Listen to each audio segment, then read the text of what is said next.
Welcome back, Hotheads. This is Trey from Team Hotheads. I'm coming at you with another Dragon Ball Super Deck profile.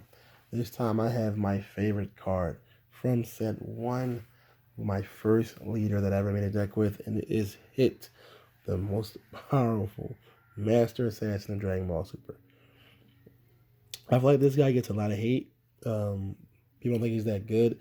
I like that he's a threat no matter what. You know, when he's unawakened, he's a threat because he's always going to be 5k higher than your opponent. And then even if your opponent's awakened, when he's awakened, he's a threat because he'll always be 5k higher than your opponent. I love that. I love just that you can do a lot of damage with just his unawakened side, so you don't really have to rush to awaken yourself. Even though in this deck I can, you don't have to rush to awaken yourself. You can do a tempo game depending on what you really need to do. And your opponent, if your opponent wants to stall you out, you can then start self-awakening. And if they try not to stall you out, you'll just keep swinging with this guy, and it'll always be an issue. His auto says, I mean, if you haven't seen him since that's 1, I like the new redesign, by the way. When you attack a leader card, you draw a card, he gains 5k. So he's 15k and you get to draw a card. You awaken at 4 or less, you untap 1 and draw 1, and he becomes the Assassin. Hits returns. Look at that artwork. It looks so nice. So this time, it doesn't matter what he attacks. You still get to draw 1, and he goes up by 5k. But then after that, you get to choose 1 skillless battle card in your drop area, energy cost of 2 or less, and play it. We have 9 targets for that, and I'm sure you know that one of them is Hit himself. Also, he has a activate main or battle once per turn. Discard a card from your hand. Choose one of your opponent's battle cards with double strike, critical, or blocker, and KO it. So during your turn, you can pop any blocker that might be in your way. And if your opponent swings at you with something that has critical or double strike, you can just say, okay, discard a card and pop it. So it makes it a little harder for your opponent to pressure you while also keeping the pressure on your opponent. And I love that. Sorry, my cat keeps knocking my tripod over. Starting off with the 1 drop, we do have this one Dependable Mom Boma. Like I said in a couple of my other deck profiles, I love cards that are a essentially lingering threat. And she says tap her and draw a card. And then also give something else in your field, 5k. So tap her, give a battle card, 5k, and then you get to draw a card. So like I said, immediate threat. If you tap her and they don't kill her, you'll just do it next turn. You'll tap it again, tap it again, tap it again. So if they don't kill this Boma, she's just going to keep giving you advantage. Have 3 rads to your pressure.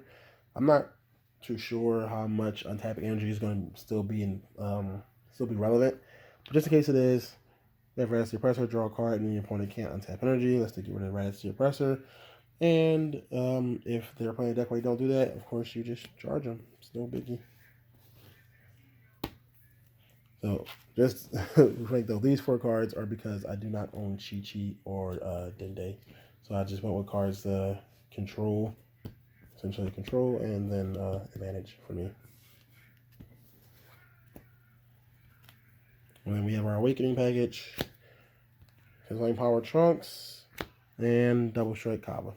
So crit, double strike, if your opponent tries to stall you out and you want to get to that side where you can play at 2 costs, these guys will awaken you no problem. A lot of these cards I do have are really low cost cards though, so I have to be careful with cards that can essentially, like, you know, snipe a board. Cards that say something like warp something, as long as the total cost has up to 4. Oh, God damn it, Smokey. Oh man, this cat of mine. Let me fix this up. There we go. Anything that says, you know, like warp, a couple cards. These guys are all really susceptible to those kind of cards. Moving on. Vanilla Coup. This is more a majority vanilla hit deck, and to go with them, move that over. Bowser Friendship Manager 8 and Vanilla Son Goku. When you play this card, look at 7 cards, and you get to top of your deck, choose up to 1 skills battle card add to your hand. So we have 4. Now we have 13 targets for this guy, which is great. And then if a Son Goku card is KO'd by my opponent's card skill, or it leaves the battle area, choose up to 1 of my opponent's battle cards and KO it. So you can drop this guy or multiples of this guy, and then you could literally combo this guy from the field, and they will all trigger, which is great. Now, it doesn't say ignoring barrier though, so for any of my new players, if they drop something with barrier, like in my previous deck profile with like the Jaren, where everything had barrier blocker, he would be essentially useless.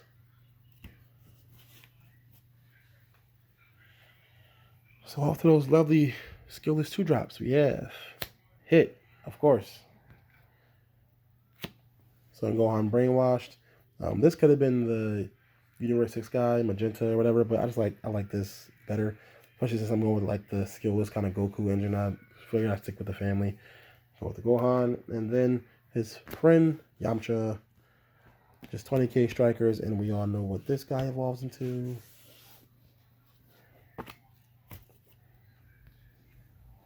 Went with a 2-2 split. Doesn't really matter. You can play any super combo you want. I got Bone Mine, I have Goten. Just more relations to Goku, essentially, is what it really was. 2 copies of Furthering Destruction Champa. I do play Intensifying Power Trunks, so Double Strike Crit out of nowhere is also great. My skillless cards are heavy hitters, 20k and 15k. And you pile this on, it become 25k and 30k double strikers, which is great. And that's really what you want. You want to aggro, because we all know with Hit, bringing back the 2-cost Hit, that our end game for this deck is to get your opponent down to 2 life and then drop, and then play Lightning Fast Hit. That's the whole game plan. Aggro your opponent down and then play Lightning Fast Hit. Now, in the event that you can't aggro your opponent down and you do drop that little Intensifying Power Trunks, I do play Chain Zeno. Now I'm not, again, I haven't played in a while, and I don't really follow the Dragon Ball Super balance as well as I follow the Yu-Gi-Oh balance. If Chain Zeno's dead, I don't think Chain Tag Trunks is dead, but if Zeno's banned, I'm not sure if it is. If Zeno's banned, this can easily come out and be what's the card? The Pan. The Pan that gives everything double strike. I would easily just swap this out for Pan if this guy is not allowed anymore. I'd have to check the list. I haven't looked at it in a while. But yeah, Chain Tech Trunks in case your opponent is just kind of like not really doing anything and you want to start swinging. And just swap the hand, swap the board, clear the board, swap the hand, start all over again. And then, you know, if this guy's banned, these just become basically a chain attack pan and give everything double strike.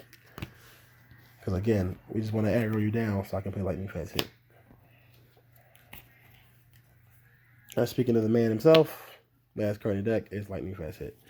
So I feel like I'm pretty sure that's what this leader, his auto was made for, is to essentially bring back the skill is the 1 KO card by pitching the skillless Hit, swing with this Hit, draw a card, go up 5k, bring the other little 2-drop Hit back, and then just evolve for 5 on top of this guy. I really wish this guy didn't evolve for 5. I mean that, because again, just like my Jaren deck, it's like essentially you have to wait till turn 5 to really go for the kill. And that's really asking a lot in today's Dragon Ball Super when turns can end on turn 2, like with the Sun Gohan. But I mean, yeah, a lot of times you won't have to get, if you're aggro enough, you won't have to get the hit, and then if they do, it's a Lightning Fast Hit, and if they do stall, you can just drop Lightning Fast Hit.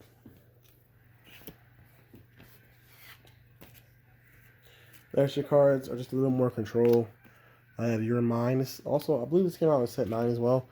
And it's just a counterplay that lets you choose 2 of your opponent's battle cards. After they play a card, you choose 2 of the battle cards and they get negative 5k power for the turn. So if someone's like me and they're playing what is it, like a lot of these guys, you know, say they play one and then they play one and then they play the other.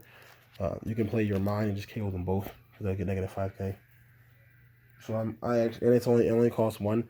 And since we'll be doing a lot of work with our leader, a lot of times you won't need to use your energy. So you can having these energies up to just keep playing counterplays like Your Mind.